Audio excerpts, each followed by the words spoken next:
नमस्कार दोस्तों, study glows में आपका बहुत बहुत स्वागत है।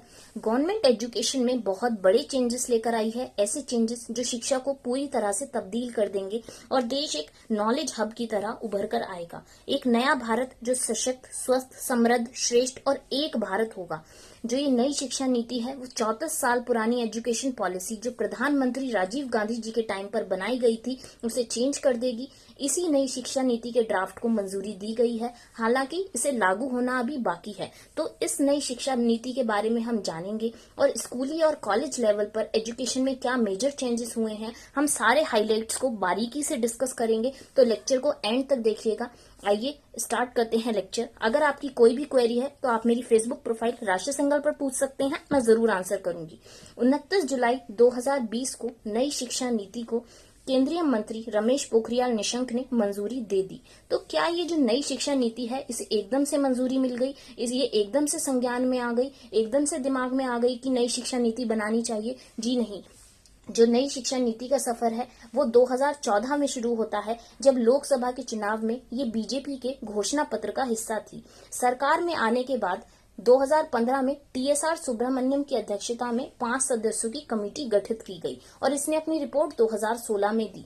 2017 में एक नई कमेटी बनाई गई इसरो के पूर्व वैज्ञानिक के कस्तूरी रंगन की अध्यक्षता में और इसमें 9 सदस्य थे और इनसे कहा गया कि आप नई एजुकेशन पॉलिसी का ड्राफ्ट बनाइए। तो न्यू एजुकेशन पॉलिसी का ड्राफ्ट बनाने की जिम्मेदारी इस कमेटी को दी गई। देखिए, हम हमेशा जो वर्ड यूज करते हैं वो एडमिनिस्ट्रेशन होता है, जैसे नरेंद्र मोदी जी एडमिनिस्ट्रेशन, राजीव गांधी एडमिनिस्ट्रेशन। हम कभी भी सरकार ना यूज करें तो ही अच्छा है। सरकार हम सबसे मिलकर बनी है, सरकार किसी अकेले की नहीं होती है। इसलिए जब आप भी कभी कुछ संबोधित करते हैं तो सरकार की जगह आप एडमिनिस्ट्रेशन वर्ड बोलिए, गवर्नमेंट की जगह आप एडमिनिस्ट्रेशन वर्ड बोलिए। That's the right word to pronounce, right, to state anything. ठीक है, अब हम बात कर लेते हैं। ये तो ऐसी ही बात हो गई। अब हम स्टार्ट करते हैं अपना टॉपिक। ठीक है, देखिए, तो इस कमेटी ने 31 मई 2019 को ये ड्राफ्ट तैयार करके हमारे एचआरडी मिनिस्टर को समर्पित कर दिया। तो एचआरडी मिनिस्टर ने इस पर लोगों की राय मांगी, लोगों के सुझाव मांगे। तो ये जो सुझाव हैं वो हमें करीब 2 लाख सुझाव मिले और ये जो सुझाव हैं हमें वो 2.5 lakh gram panchayat, 6600 block, 6000 urban local bodies, 676 district से हमें ये सुझाव प्राप्त हुए। तो इन सुझावों को मद्देनजर रखते हुए हमारे एचआरडी मिनिस्टर ने 29 जुलाई 2020 को नई शिक्षा नीति को मंजूरी दे दी। ये जो हमारी एजुकेशन पॉलिसी है वो 1986 में लास्ट बदली गई थी और 1992 में इसमें थोड़े से अमेंडमेंट किए गए थे। अब हम डिटेल्स जानते हैं, हम डिटेल्स डिस्कस कर लेते हैं कि इसमें क्या चेंजेस एक्चुअली किए गए हैं। देखिए, अब से जो हमारा एचआरडी मिनिस्ट्री है, एचआरडी मिनिस्ट्री को अब हम एजुकेशन मिनिस्ट्री बोलेंगे। जब भारत आजाद हुआ था इसे एजुकेशन मिनिस्ट्री ही बोला जाता था, लेकिन राजीव गांधी जी के टाइम पर इसका नाम पलटकर एचआरडी मिनिस्ट्री कर दिया गया था, जिसे अब दोबारा से एजुकेशन मिनिस्ट्री बोला जाएगा।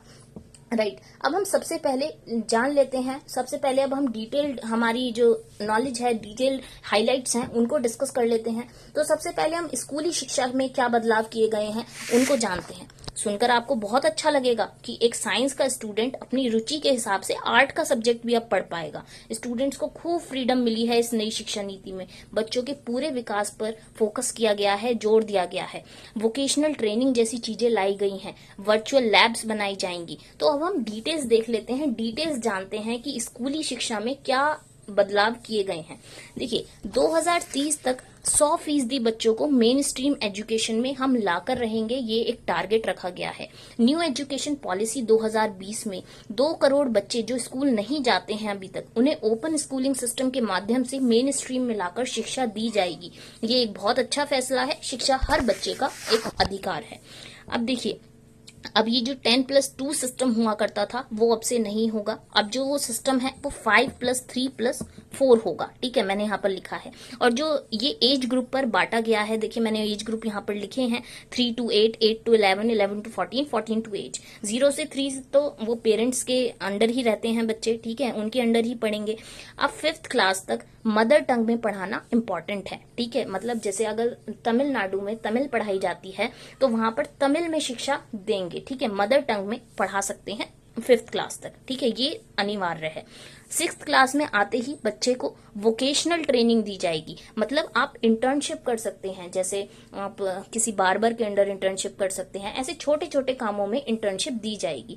ठीक है, जैसे अगर कोई बच्चा स्कूल ड्रॉप आउट होता है तो एटलीस्ट उसे ये काम आते हैं। ठीक है, जैसे आपने अगर कभी आप सिंगापुर गए हो या फिर आप कोई बाहर के कंट्री में गए हो और आपने एक्सपीरियंस किया हो, आप वहां रहे हो या फिर किसी से सुना हो, वहां पर जैसे अगर काम वाली चाहिए तो आप उन्हें डायरेक्ट कांटेक्ट नहीं कर सकते, आप किसी कंपनी को कांटेक्ट करेंगे जो कि आपके घर एक कामवाली को भेजेगी। ठीक है, तो वो 2 घंटे तक काम करेंगे और आप उन्हें कामवाली नहीं, कुछ उनका वर्कर का नाम होता है, उन्हें आप ऐसा बोल सकते हैं। ठीक है, तो मतलब कामों को स्टैंडर्डाइज करेंगे और जो लोगों की मानसिकता है कि एक ये काम छोटा है, ये काम बड़ा है, वो खत्म हो पाएगी इस चीज से। ठीक है, तो इससे क्या है, वोकेशनल ट्रेनिंग पर जोर दिया गया है कि 6th के बाद ही आप वोकेशनल ट्रेनिंग दीजिए, बच्चा जाके इंटर्नशिप करेगा ऐसी जैसे बार्बर के अंडर या जो प्रेस वाला है उसके अंडर, तो ऐसी चीजें उसे सिखाई जाएंगी। और 6th में ही उसे कोडिंग भी सिखाई जाएगी जो कि ग्रेजुएशन लेवल पर सिखाई जाती है। ऐसा माना जाता है कि कोडिंग से जो हमारा ब्रेन है वो जल्दी जल्दी डेवलप होता है, बहुत जल्दी उसमें चेंजेस आते हैं। देखिए, इसमें जो हमारे बोर्ड्स तो होंगे ही, वो 10th 12th में होंगे, लेकिन फ्रीडम ज्यादा दे दी गई है स्टूडेंट्स को। जैसे जो साइंस वाला है वो एक्स्ट्रा सब्जेक्ट, एक्स्ट्रा करिकुलर भी पढ़ सकता है। जैसे एक्स्ट्रा सब्जेक्ट में वो अगर उसे साइंस भी पसंद है लेकिन हिस्ट्री भी पसंद है उसे पढ़ना, तो वो पढ़ सकता है। और एक्स्ट्रा करिकुलर का भी सब्जेक्ट पढ़ सकता है, जैसे स्पोर्ट्स में पसंद है या म्यूजिक में पसंद है, म्यूजिक तो खैर आर्ट्स में ही आ गया, तो स्पोर्ट्स का कोई सब्जेक्ट या फिर डिजिटल एजुकेशन में कोई सब्जेक्ट उसे पसंद है तो वो भी पढ़ सकता है। ठीक है, उसे एक मेन सब्जेक्ट की तरह बना सकता है, मतलब मल्टीपल सब्जेक्ट्स आप पढ़ सकते हैं, कोई ऐसा स्ट्रीम का चक्कर नहीं होगा। और 9th में ही जो हमारी स्ट्रीम है, जो हम 10th 11th में हमें झटका लगता था, हम साइंस कॉमर्स आर्ट्स इसमें बढ़ते थे, वो अब वो 9th से ही कर दिया जाएगा। ठीक है, तो आप जो सब्जेक्ट्स हैं वो उन्हें ऐसे मल्टीपल तरीके से पढ़ सकते हैं। और मैं आपको बता दूं, जो हमारे कस्तूरबा स्कूल हुआ करते थे वो अब 12th तक हो जाएंगे और रिपोर्ट कार्ड्स में बहुत सारे एनालिसिस होंगे। जैसे जो बच्चा है वो अपना खुद भी मूल्यांकन करेगा, उसका जो क्लासमेट है, एक कॉलम ऐसा होगा जिसमें क्लासमेट का मूल्यांकन होगा, टीचर का मूल्यांकन वो तो होता ही है। तो ये काफी नई दिलचस्प चीजें इस न्यू एजुकेशन पॉलिसी में लाई गई हैं। तो इन चीजों को ऐसे ही नहीं उतारा जाएगा, टीचर्स को भी ट्रेनिंग दी जाएगी। और 2030 तक टीचर को अगर teaching as a career pursue करना है तो उसे 4 ईयर इंटीग्रेटेड बीएड डिग्री का होना आवश्यक है उसके लिए। ठीक है, तो ये बात हुई हमारे स्कूली लेवल की। अब हम बात करते हैं, देखिए मैंने यहाँ हाइलाइट्स लिख दी हैं, आप यहाँ से पढ़ सकते हैं। ठीक है, अब देखिए मैं एक चीज बताना भूल गई, इसे परख बोला जाएगा। आप ये परख याद रखिएगा, एग्जाम के फॉर्म मतलब एग्जाम में पूछा जाता है तो ये आपसे एक फुल शॉर्ट फॉर्म दी जाएगी और कोई भी वर्ड पूछ सकते हैं, तो आपको पता होना चाहिए performance assessment review analysis of knowledge for holistic development. ठीक है, इसकी फुल फॉर्म है। ऐसे ऐसे पूरा जो करिकुलम है इस तरीके से डिजाइन किया जाएगा। अब हम हायर एजुकेशन की अपना पूरा बात कर लेते हैं। देखिए, जो हमारा हायर एजुकेशन का है उसमें क्या चेंजेस किए गए हैं उनको डिस्कस करते हैं।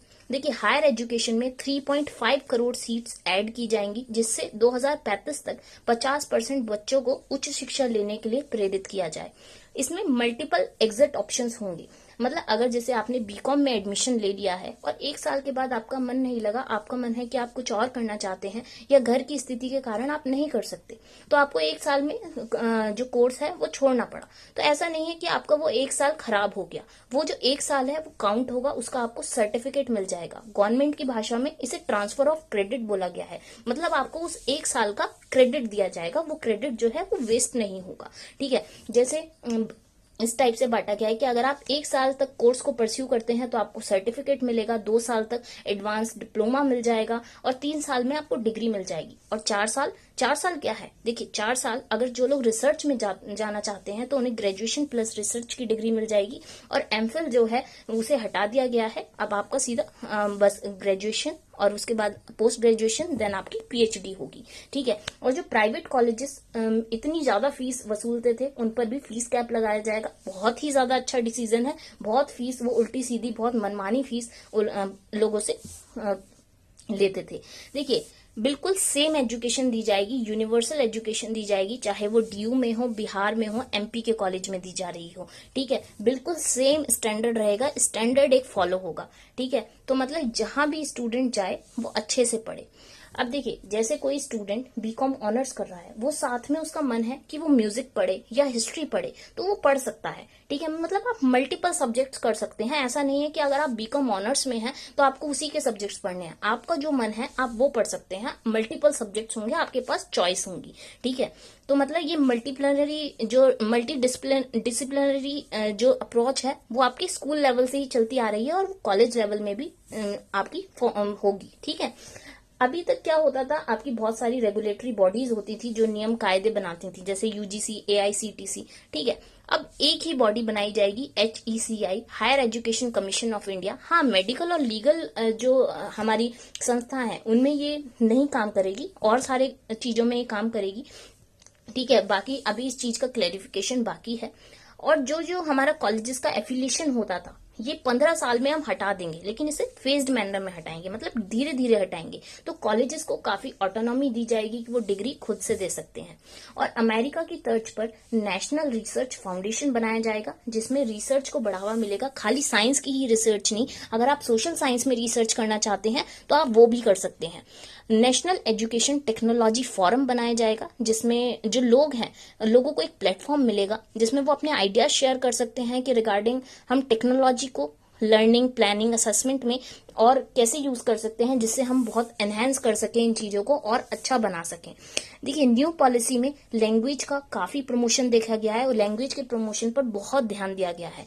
स्कूल्स और हायर लेवल दोनों पर ही इसमें दिया गया है। इसमें national institute for Pali, Persian and Prakrit बनाया जाएगा। Indian institute of translation and interpretation भी बनाया जाएगा। ठीक है, मैं आपको सब कुछ बताती हुई चल रही हूँ, जिससे आपको बिल्कुल भी दिक्कत ना आए जब आप कोई आंसर राइटिंग कर रहे हैं या फिर कोई आपको ऑब्जेक्टिव टाइप क्वेश्चन भी है। और हाँ, मैं आपको बताना भूल गई, स्कूली लेवल पर जो आपके बोर्ड एग्जाम होंगे वो डिस्क्रिप्टिव और सब्जेक्टिव दोनों लेवल पर होंगे। मतलब आप कहते हैं ऑब्जेक्टिव भी लिख सकते हैं, ऑब्जेक्टिव क्वेश्चंस भी आएंगे और सब्जेक्टिव भी आएंगे। तो एक बहुत ही दिलचस्प तरीका है।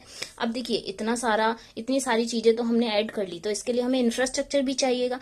तो अभी तक हम जीडीपी का कुछ परसेंट खर्च करते थे, अभी से बढ़ाकर 6% ऑफ जीडीपी हम एजुकेशन के लिए रखेंगे, इतना खर्च करेंगे। तो ये जो सारे चेंजेस हैं वो तो हमने देख लिए, बहुत बढ़िया बढ़िया चेंजेस हैं। लेकिन ये जो ड्राफ्ट है, जो कि इतना दिलचस्प और अच्छा दिख रहा है, उसका सही तरह से इम्प्लीमेंटेशन होने के लिए सरकारी स्कूल और कॉलेज का इंफ्रास्ट्रक्चर भी तो सुधरना चाहिए, वो भी उतना दिलचस्प और जोरदार होना चाहिए। ठीक है, और गांव दराज के इलाके जहां टीचर्स की उपलब्धता अभी भी नहीं है, टीचर्स बहुत कम है, और वहां का इंफ्रास्ट्रक्चर जरूर मजबूत होना चाहिए अगर हम वोकेशनल ट्रेनिंग, इंटर्नशिप जैसी चीजें सच्चाई में ग्राउंड रियलिटी पर लाना चाहते हैं। आशा करते हैं ये जो ड्राफ्ट इतना शानदार दिख रहा है, इसका इम्प्लीमेंटेशन भी उतना ही शानदार होगा। इसी पॉजिटिव नोट पर मैं अपनी वीडियो को समाप्त करती हूँ। Thank you very much. पढ़ते रहिए, बढ़ते रहिए।